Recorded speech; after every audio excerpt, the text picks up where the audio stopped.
welcome back to my channel, and thank you so much for clicking on this video. Today I'll be showing you how I restored the biggest broken piece on this statue, as well as how I painted the entire statue from start to finish, and how I replicated the exact statue. This piece right here, I had it dry for 3 days before I did any patchwork or sanding to it. And now I'm just going to use this frog tape and tape over her eyes. They were very glossy, so I didn't find a need to paint them. I don't know, I was like, oh my gosh, I have to paint the eyes. What do I do? And then when I really took a look at the statue, I was like, oh my gosh, they're resin eyes. They're like glass. The angels as well. So I was so lucky that I didn't have to paint an eye. And right here, I just make sure that the gold underneath the lower lid was still intact because it was on so well. I just wanted to keep her original lower eyeliner. But I do end up doing her upper eyeliner, the black. And I do show you towards the end of the video. So here you just see me using a surface sealer. So it's going to basically be a primer for any acrylics or even aerosols that I use. It's mostly for the aerosols, but it worked for the acrylics as well. I just did the base layer, and that was a sample spray before I sprayed the base because I didn't know how strong it was. And so that's what you always have to do before you apply it to the final product. Just test it out and make sure you know the power of whatever tool you're using, honestly, whether it be aerosol, because all caps are different, all aerosols, they spray different. The size of the can really determines how much pressure. Honestly, sometimes that's not even true. It's just a brand. But yes, each part of me taping off the statue was just something that I went through in my head a lot before I even started this project. It's because I wanted to make sure that her skin was protected, but there were so many different sections of me taping this off, and you're gonna see in another part where I unbag the bottom portion where the angel is, and I'm going to re-tape parts of the angel and the wings.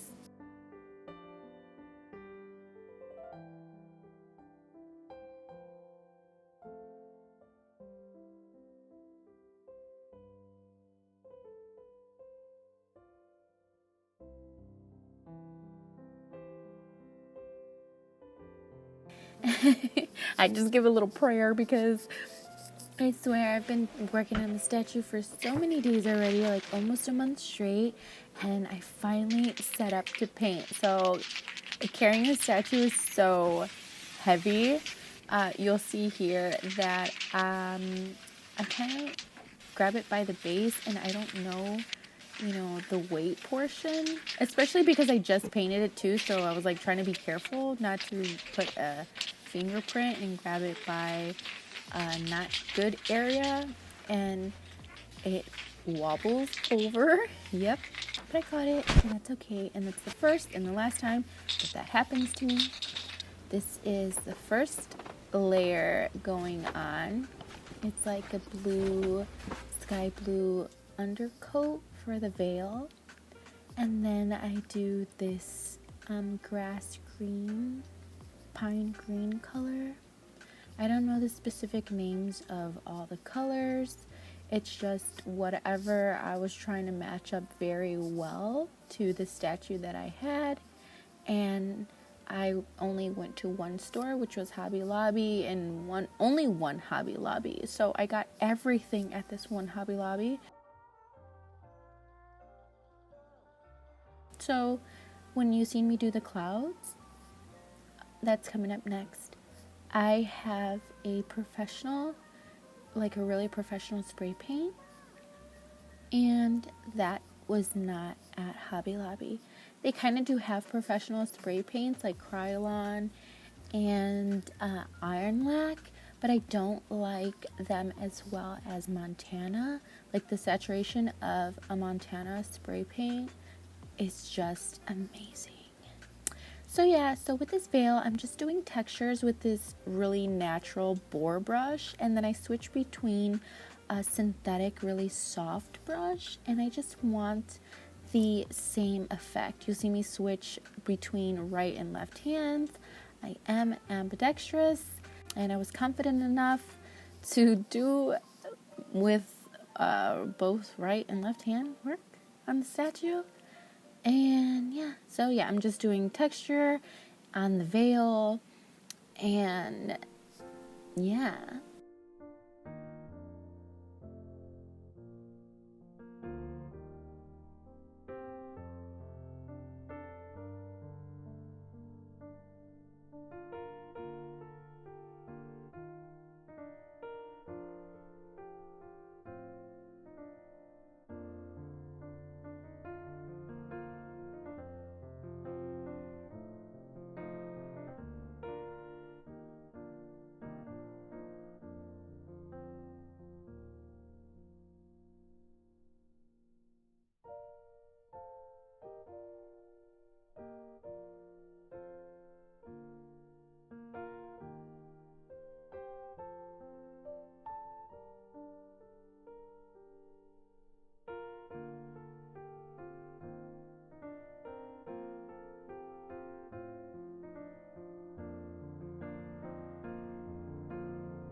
So here I go. I'm literally showing you everywhere that I'm going to tape off. I'm going to tape off the angel and the sections of the wing.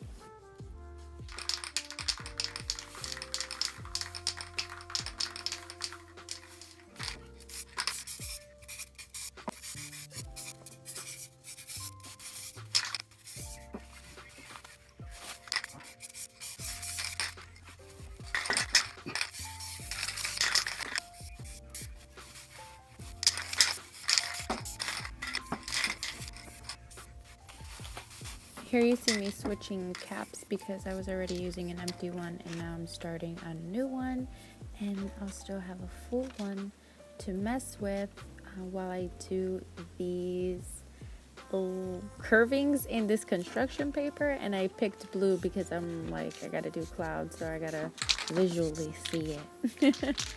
So I'm just switching between the white and the cloud sky blue color. It's like a shortcut. It's a mini can. So I'm just kind of blending in the white and the blue to make the clouds.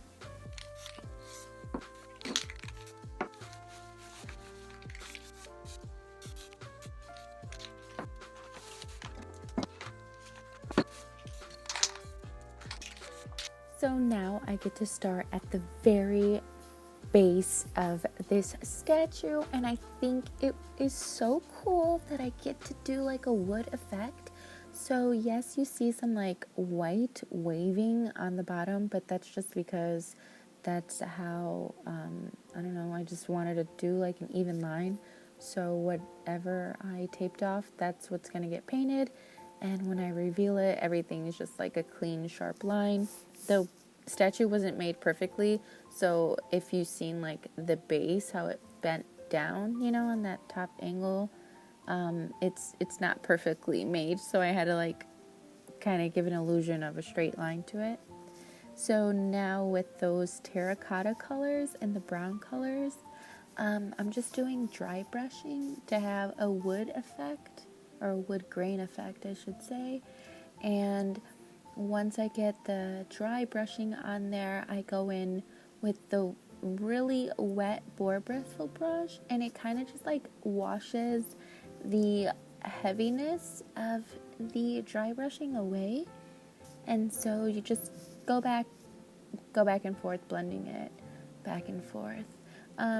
If anyone asks if and why I have saran wrap on my little, oh, it's a tray from the dollar store. I like to use saran wrap when I paint because it helps keep the acrylic paint more wet. Like it doesn't dry it out fast. It just helps you work with the acrylic paint on your palette a lot longer. And so yeah, now I get to do the hands, and I'm going back and forth with this very light color and this tan color. So I did the light color as the base, and now I'm just very lightly spraying over this tan color. And while that dries, I go down to the angel and I do the hands and the face. And I was not aware of any chipping away under the chin. I would have definitely patched that. But yeah, I just took the brush to the aerosol that was wet, and I kind of just, went inside the cuts underneath the chin that I didn't see or I didn't patch. And now on to the main face. I did a very light color at first, and then you see me going over with a coral color for a little bit of a flush on the cheeks, and then I'll keep going over that with tan colors and light colors, and I spray from very far away, so it just gives like this very light hint of color. And that can was over pressurized. I should have used a Montana, but I mean, I just had a white Montana, and so yeah. It didn't work out that way, kids. So yes. So now I just did not like how it was sitting on the left side of the face. So on the right side, I kind of cut it out to form it better, so it just sits better. So it doesn't give like that spittiness that some spray paint cans do. Some commercial spray paint cans do. And so here goes that tan color, and it just gives like this super hard line. So that's why I was just like going back and forth with light, a medium, and a tan color. So yes, I just air it so nothing drips, and I start on her dress. So right now I'm using a mixing medium, and I'm going to fill that into the acrylic paint that I matched with her dress. I think I'm mattifying it down so it's not as shiny because I use the same color pastel for the lips on the angel and on the statue's main face. So I add a gloss finish when I do the lips, but right now I just mattified it, and also it's like a primer and it helps seal it as well and lasts longer. And so right now I'm just gonna coat her entire dress.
So I literally wanted to leave this part in, and as you can hear, my little puppy that once was, he is literally just begging for me. My door was closed, and even though I was just painting with the 18 karat gold pen, that's what this is, he was still barking and growling for me behind the door, and he just loves being next to me. But literally with the paint and the aerosol, it's just not safe. Plus I had paint all under my socks and my shoes and even my feet, and so I did not want to get paint on him or have him step anywhere, or me carrying him and him wiggle or lick my hand while I did the pen. So that's why I had to leave this part in here so you can hear him. And that's the reason why most of the video is muted.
So all I wanted to do really was give her one final kiss of, I don't know, contour, I don't know what to call it.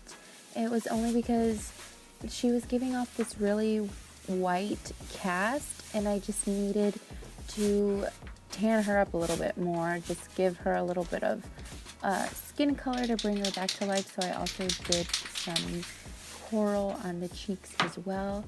And this is nearly the final reveal. I do have to touch up her hair and her hairline.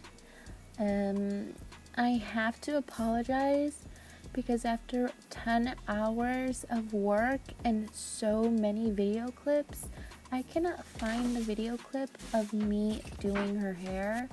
And it literally, the paint looks so cool because there's like crushed pearl and like crushed glitter in it. Like I am like in so much awe over this paint, and I was like so happy that I found that specific. It was like a black brown, so it matched so perfectly for her hair.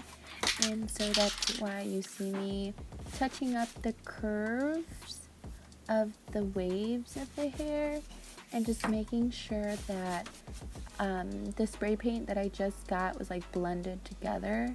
And so how I use spray paint for touch-ups is I just spray it in the cap, and I use one brush that I really don't care about because you cannot save the brush after you use it. I mean, you probably can and use like an oil-based cleanser, but I mean, I didn't save the brush because it hardened so bad.